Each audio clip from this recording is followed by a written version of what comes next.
Yop, on se retrouve tout de suite suite à la vidéo de la ronde 6 à la ronde 7. Vidéo un petit peu particulière parce que ça va être une vidéo où je joue. Donc c'était le win and in, c'est-à-dire si on gagne, on arrive dans le top 8. Si on perd, on est malheureusement en dehors du top 8. Donc une game à grands enjeux pour moi et mon adversaire. On va tout de suite passer à la game. Donc ce tournoi, j'ai joué Sigismar et mon adversaire, donc Ben Hall qui jouait Afanas. J'ai choisi Sigismar parce que c'était le deck qui me semblait être le plus fort de la méta à ce moment-là.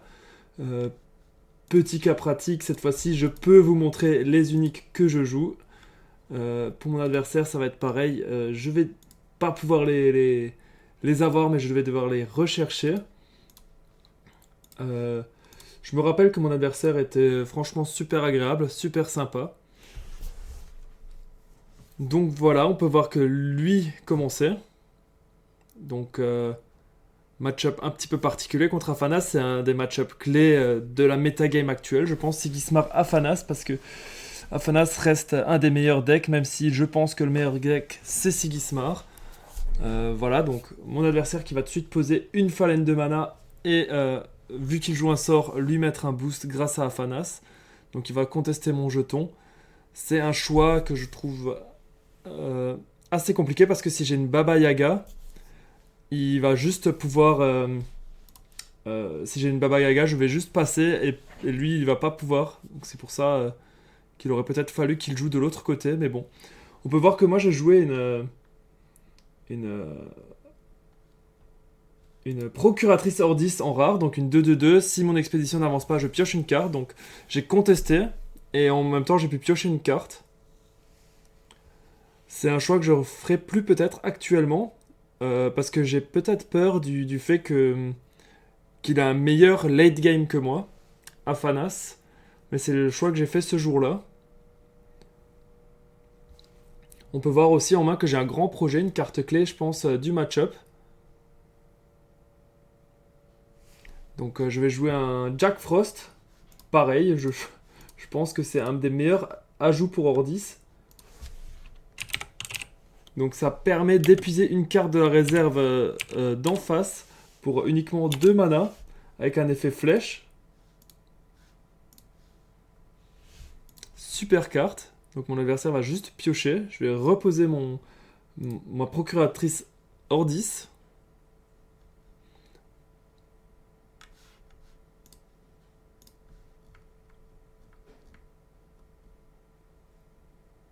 Ok. Mon adversaire cette fois-ci va essayer de contester du côté de mon Jack Frost. Je passe. Il va repiocher une carte. Donc on va avancer tous les deux. En plante, il ne me contestera pas, mais en montagne, lui passe. Donc du côté compagnon, lui va avancer. Et moi, je vais avancer de l'autre côté.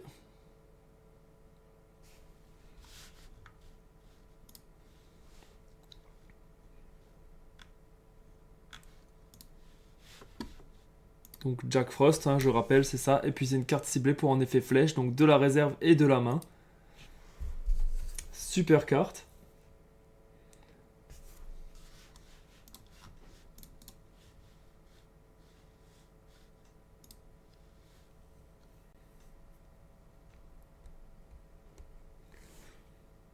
J'hésite par rapport au qu'est-ce que je dois garder. Je sais que le sabotage est super important dans le match-up. C'est pour ça que je décide d'enlever ma mécanicière de la fonderie.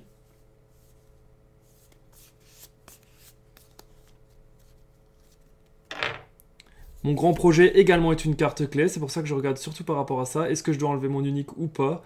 Je pense que j'ai quel choix j'ai fait? J'ai quand même enlevé mon sabotage. Je sais pas. C'est pas évident d'enlever le sabotage.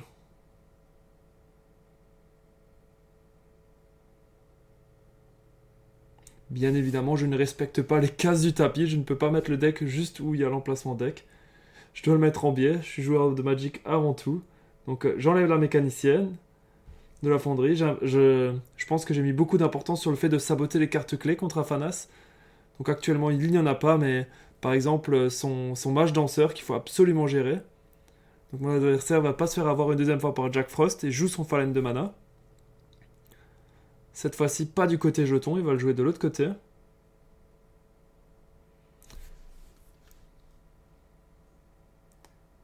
Je vais jouer mon script du monolithe. Donc je vais vous montrer tout de suite ce qu'elle fait.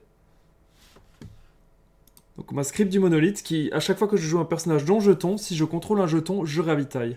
C'est ce qui va me permettre de faire beaucoup de value.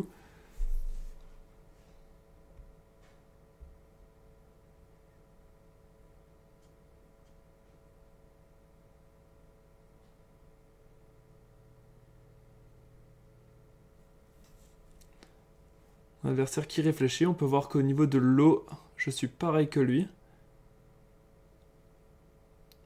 Donc en parlant de cartes clés, en voilà une. Donc comment s'appelle de nouveau cette carte? C'est une danseuse de l'âme Bravos.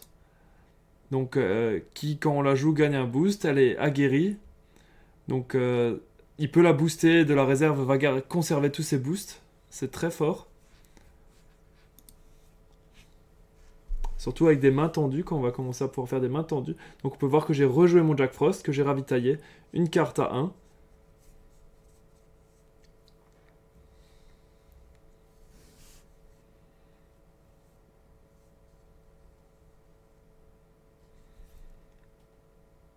Ce qui va me permettre de la rejouer, de pouvoir ravitailler à nouveau.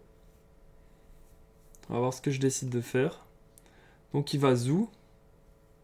Il va zoo mon Jack Frost. Ok.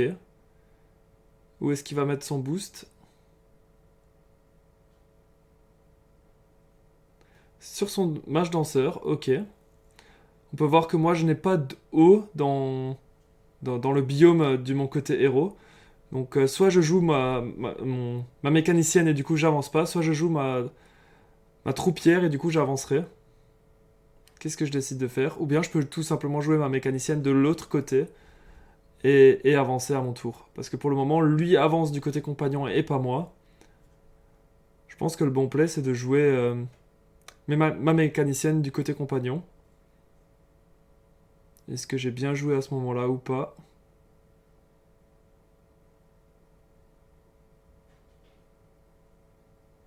Ah, j'ai pas l'impression que j'ai bien joué.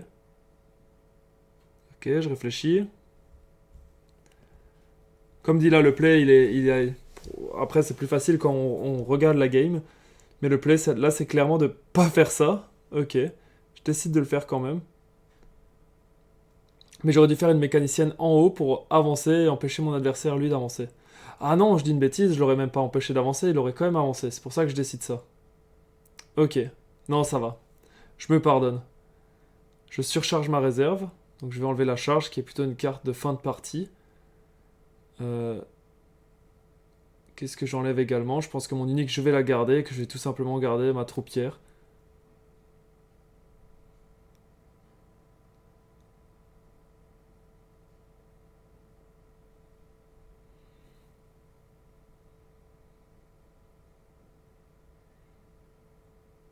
J'ai un peu hésité, je pense, par rapport au grand projet que j'avais en main. Mon adversaire, lui, je sais qu'il a énormément de statistiques en réserve, vu qu'il a son mage danseur. J'ai ma seconde unique en main et ma procuratrice. Je pense que la procuratrice, là, n'a plus trop besoin d'être là, vu que toutes mes uniques m'ont ravitaillé.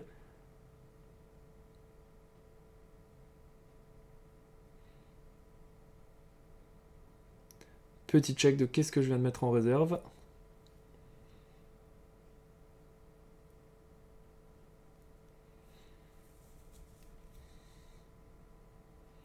Ok, donc le mage danseur qui sur le coup me faisait un peu peur, donc je le sabote. Donc avec une espionne Ordis.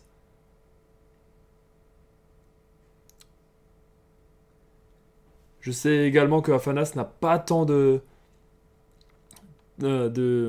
créatures que ça, donc lui saboter les créatures est un bon plan de jeu contre lui.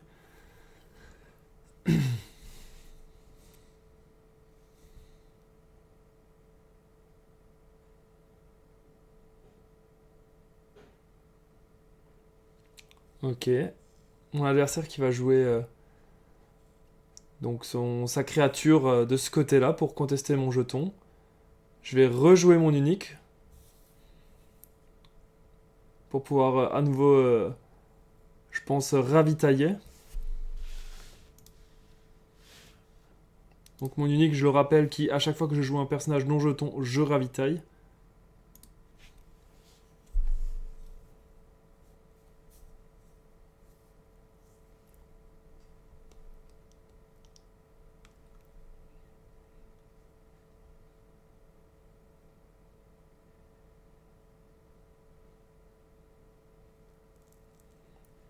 C'est aussi pour ça que j'ai joué les mécaniciennes dans mon deck. Sinon, je pense qu'il n'y a pas eu besoin de les jouer.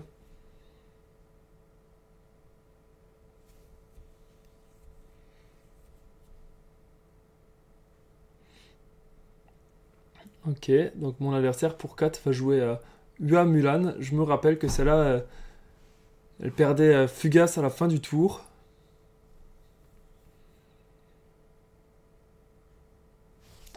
Et je crois qu'elle permettait de renvoyer un sort en main, si on la jouait depuis la réserve.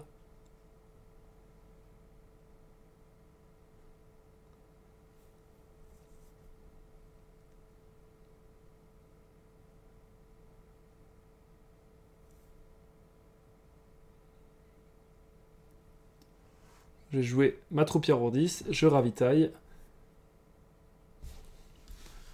On peut voir que je ravitaille un cri de ralliement, super ajout. Donc un personnage ciblé gagne un boost s'il est endormi, il perd endormi. C'est un très bon petit après vous. Cette fois-ci, mon adversaire, lui, qui va faire une main tendue. Donc il va pouvoir mettre 2 boosts sur une créature directement.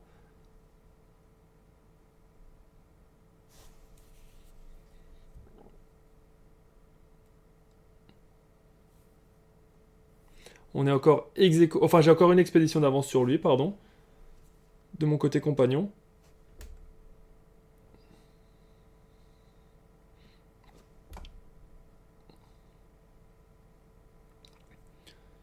Je vais essayer de trouver le bon spot pour jouer mon grand projet.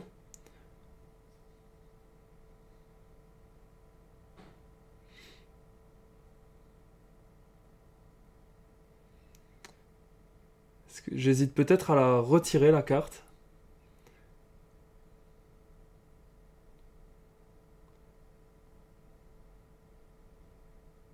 Ok, donc je retire mon grand projet. Je pars du principe que je n'avais pas la place pour la jouer. Que je vais la jouer sur les expéditions. C'est très risqué ce que j'ai fait parce que un joueur d'Afanas peut à tout moment jouer des mages danseurs et m'empêcher de passer des deux côtés à chaque tour. Mais j'ai peut-être pas pris assez d'avance en début de partie, vu de mon play de début de partie, c'est aussi pour ça que je l'ai fait. Ok, mon adversaire qui joue une Baba Yaga commune pour piocher de son côté héros.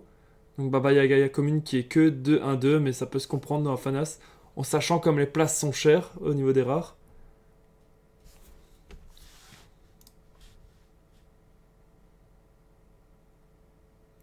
Je vais jouer un cri de ralliement du coup pour mettre un boost sur mon jeton.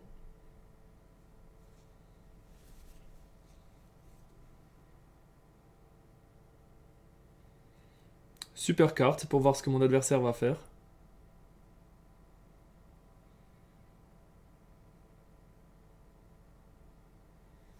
Ok, cette fois-ci il va saboter mon espionneur 10 avec sa fée des dents.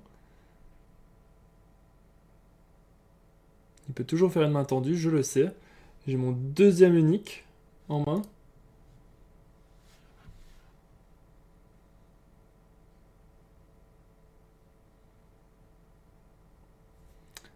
Petit coup de calcul. On va checker les biomes, je suis en plante.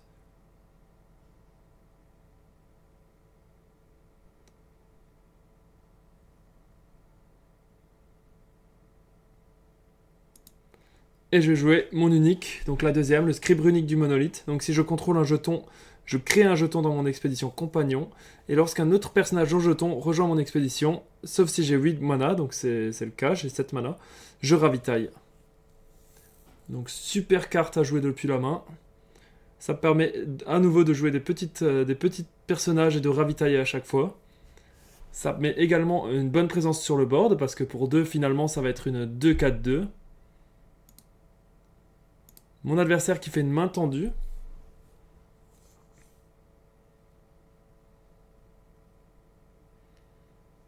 qui va booster chacun de ses personnages. Il me reste 3 mana. Je sais qu'il a plus de mana disponible, donc mon petit jeton de l'autre côté va pouvoir contester. Jouer une Baba Yaga, donc je vais pouvoir piocher ou ravitailler, ça dépend ce que je choisis de faire en premier, donc je pioche, puis je ravitaille. Je vais ravitailler un autre Baba Yaga. J'ai plus de mana disponible, mais ça suffit pour passer des deux côtés.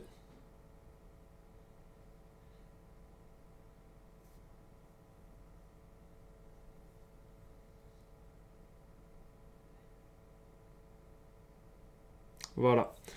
Je suis plus qu'à une expédition de chaque côté.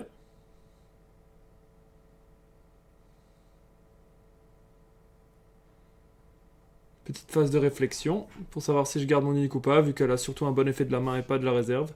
Mon adversaire qui est lui défaussant Ua Mulan, il aura peut-être plus l'occasion de la jouer.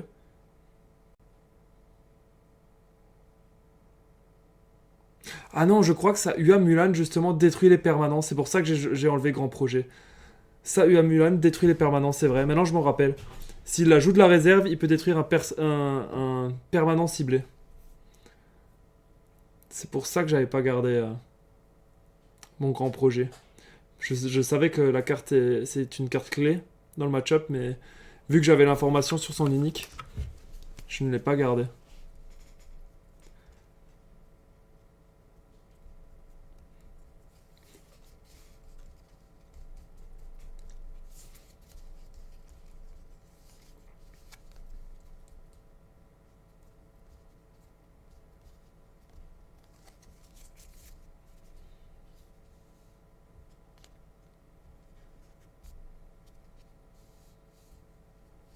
Je vais rejouer mon unique de la réserve.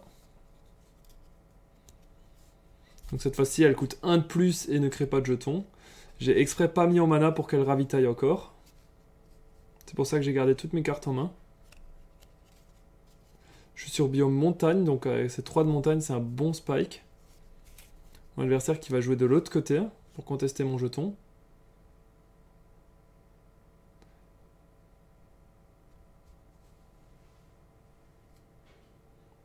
Je vais jouer mon Jack Frost pour épuiser. Ça fait des dents, donc je vais ravitailler, effet de mon unique. J'ai un anti-personnage. Mon adversaire n'a que 2 cartes en main. On peut voir que dans le match-up, ça a été clé qu'il n'ait pas tombé sur ses mages danseurs.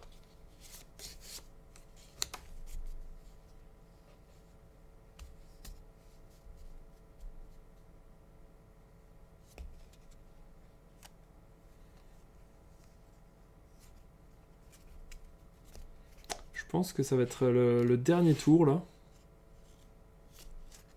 Mon adversaire réfléchit, mais je pense pas qu'il puisse faire quoi que ce soit.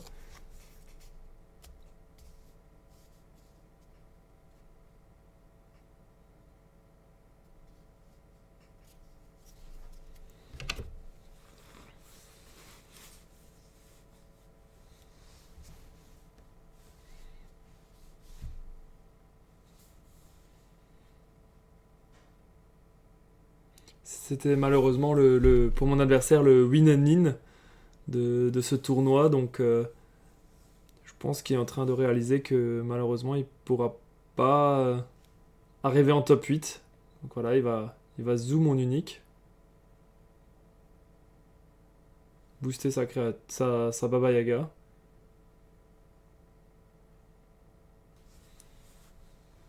Comment est-ce que je l'ai joué? Sachant que je suis sur un biome montagne et eau, donc j'ai 3 d'eau. Je vais rejouer ma Baba Yaga de l'autre côté.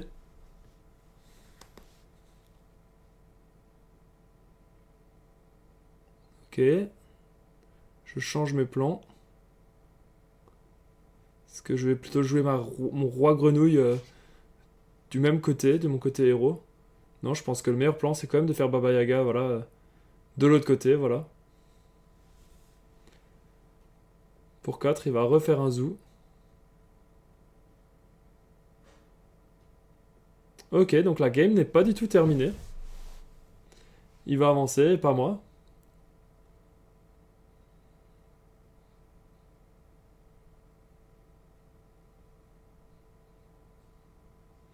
Sauf que j'ai énormément de cartes en main. Mon adversaire, lui, n'a plus que sa fée des dents en réserve et une carte en main. J'ai un anti-personnage en main. Je pioche 2 petites cartes. Ok, moi qui pensais que la partie allait être finie, mais pas du tout.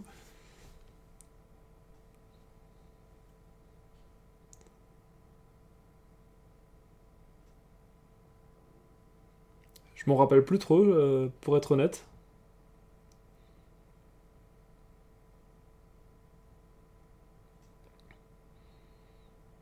On peut voir que j'ai beaucoup de cartes à 1, ce qui est extrêmement fort dans le match-up, surtout que quand on a plein de cartes en main. Ça permet de tout le temps laisser jouer son adversaire. Donc il va jouer sa fée des dents. Du côté de mon jeton.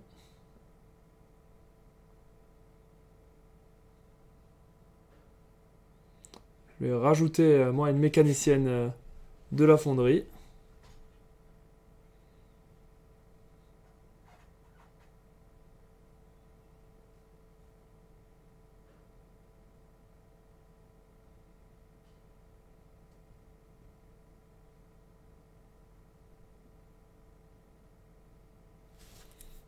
Ok, petite réflexion de mon adversaire. Combien de mana il me reste? Il m'en reste 7, je crois. C'est exact. Vu que je n'ai pas mis en mana un tour. Donc il a enfin pioché son mage danseur. Carte clé du match-up, malheureusement. Il l'a pas pioché pour lui, il l'a pas pioché plus tôt.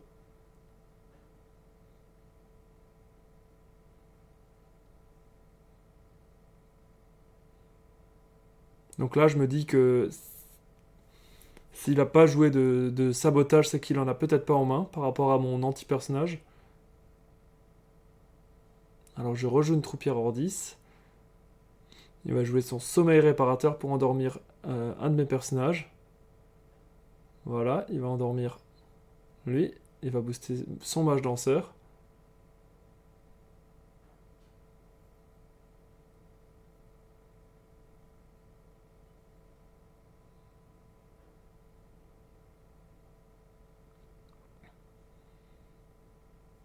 J'ai enfin une cible pour mon Jack Frost que je vais faire. Du coup sur son sommeil réparateur.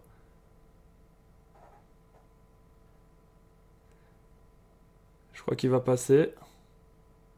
Voilà, il passe parce qu'il n'y avait plus qu'un sort à 4 en main. Et voilà, il avait un portail de bannissement. Malheureusement pour mon adversaire, ce ne sera pas le top 8 pour lui. Je lui montre justement que j'avais le grand projet, que je voulais le jouer, mais qu'il avait son unique, qu'il a détruisé. C'est pour ça que je ne l'ai pas joué.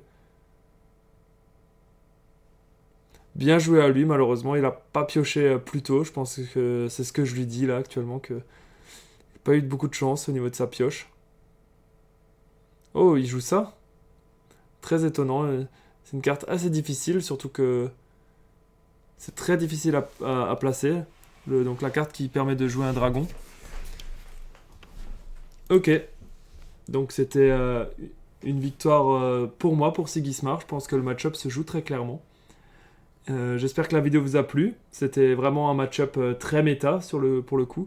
Et de toute façon, on va rentrer dans le top 8 maintenant et ça ne sera plus que ça, plus que des match-up méta. En plus, je crois que c'est beaucoup de mes games qui ont été enregistrés. Donc, ça sera beaucoup de Sigismar. Je comprends que c'est pas forcément le meilleur deck à regarder actuellement.